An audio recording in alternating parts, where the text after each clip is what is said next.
Hello friends, this video on subject and predicate part 3 is brought to you by examfear.com. No more fear from exam. अभी और आगे बढ़ते हैं और अब हम बात करेंगे order of subject and predicate. इसके बारे में मैंने पहले भी बताया था कि यूजुअली ऐसा होता है, जैसे सिंपल सेंटेंसेस में ऐसा होता है कि सब्जेक्ट हमेशा पहले आता है और प्रेडिकेट बाद में आता है। हालांकि ये हमेशा नहीं होता है, sometimes subject comes after the predicate. In fact कभी कभी हम इस सिचुएशन को सब्जेक्ट वर्ब इन्वर्जन बोलते हैं। मतलब नॉर्मली क्या होता है कि सब्जेक्ट पहले आता है और वर्ब बाद में आता है, कभी कभी वो उल्टा हो जाता है, वर्ब पहले आ जाता है और सब्जेक्ट बाद में आ जाता है। तो कुछ इस तरह के एग्जाम्पल्स को अब हम देखते हैं। जैसे यहाँ पे एक एग्जाम्पल है, a scary sound the watchman heard. तो ये सेंटेंस जो है ना थोड़ा ट्रिकी टाइप का है। अगर एट वंस मैं आपको ये सेंटेंस दे दूं और अगर आपको सब्जेक्ट प्रेडिकेट का कॉन्सेप्ट बहुत अच्छे से नहीं पता है तो शायद इस सेंटेंस को देख के आप पहले ही बोल देंगे कि अ स्कैरी साउंड जो है वो यहाँ पे सब्जेक्ट है, जो कि नहीं है। क्योंकि अगर इस सेंटेंस को आप गौर से देखें तो ये सेंटेंस एक्टिव वॉइस में ही है।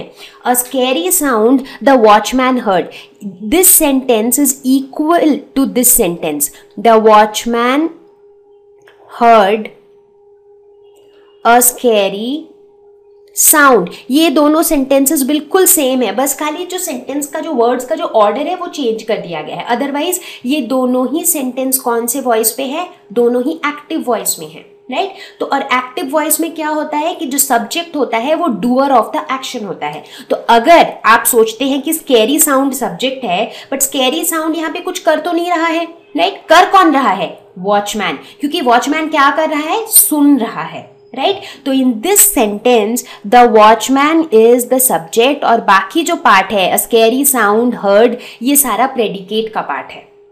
ठीक है, तो ये इस बात को अच्छे से समझ लीजिए कि ये जो सेंटेंस है ना, ये सेंटेंस का ऑर्डर चेंज हुआ है बट सेंटेंस अभी भी एक्टिव वॉइस में है, इसीलिए यहाँ पे सब्जेक्ट है वॉचमैन। तो देखिए यहाँ पे जो सब्जेक्ट है वो शुरुआत में नहीं आ रहा है सेंटेंस के, ये सेंटेंस के बीचों बीच आ रहा है। ठीक है, अब हम एक एग्जाम्पल और लेंगे। उससे पहले एक बार ये देखते हैं कि अगर इसी सेंटेंस को हम पैसिव वॉइस में लिखते तो कैसे लिखते। तो अब हमने ऑलरेडी एक पैसिव एक्टिव के ऊपर वीडियो बनाया था, तो अगर आपने वो देखा है तो आपको पता होगा इसको हम एक्टिव पैसिव वॉइस में कैसे लिखेंगे। तो पैसिव वॉइस में इसको हम कुछ इस तरह से लिखेंगे, अ scary sound was heard by the watchman. अब ये हमारा कौन सी वॉइस में है? ये पैसिव वॉइस में है। अब अगर मैं आपको कहूं कि इस सेंटेंस में सब्जेक्ट क्या है, तो पैसिव वॉइस में क्या हो जाता है, जो सब्जेक्ट होता है वो डूअर ऑफ द एक्शन नहीं होता है। तो इसका मतलब इस केस में जो हमारा सब्जेक्ट है वो है स्कैरी साउंड, कि एक स्कैरी साउंड किसने सुना? वॉचमैन ने। तो यहाँ पे जो सेंटेंस का पैसिव वॉइस में हमेशा ऐसे ही होता है कि जो सेंटेंस का जो फोकस होता है ना वो हमेशा ऑब्जेक्ट पे होता है। मतलब एक्टिव वॉइस पे इस सेंटेंस का ऑब्जेक्ट था स्कैरी साउंड, लेकिन पैसिव वॉइस में ज्यादा फोकस स्कैरी साउंड पे है, क्योंकि पैसिव वॉइस में स्कैरी साउंड हमारा सब्जेक्ट है, was heard by the watchman ये पूरा चीज हमारा प्रेडिकेट है। तो ये जो है ना एक मेजर डिफरेंस है। तो I think this is one very good example जिसमें आपको ये दिखता है कि एक्टिव वॉइस और पैसिव वॉइस में चेंज होने से आपका सब्जेक्ट भी चेंज हो जाता है। वो तो हमने खैर पहले भी पढ़ा है कि एक्टिव टू पैसिव या पैसिव टू एक्टिव जब भी करते हैं हम सब्जेक्ट और ऑब्जेक्ट को इंटरचेंज कर देते हैं। ठीक है, तो इस चीज को अच्छे से ध्यान में रखिए। तो एक एग्जांपल और लेते हैं, there goes a beautiful car. तो यहाँ पे सब्जेक्ट हमारा क्या है, इसमें फाइंड आउट करना काफी इजी है। गोज तो हमारा वर्ब है, राइट। तो क्या जा रहा है, यहाँ हम किसके जाने की बात कर रहे हैं? हम ब्यूटीफुल कार के जाने की बात कर रहे हैं, यानी कि अ ब्यूटीफुल कार जो है वो हमारा सब्जेक्ट है और बाकी जो पूरा पार्ट है वो हमारा प्रेडिकेट है। ठीक है, तो यहाँ भी आप देखिए प्रेडिकेट पहले आता है और सब्जेक्ट बाद में आता है।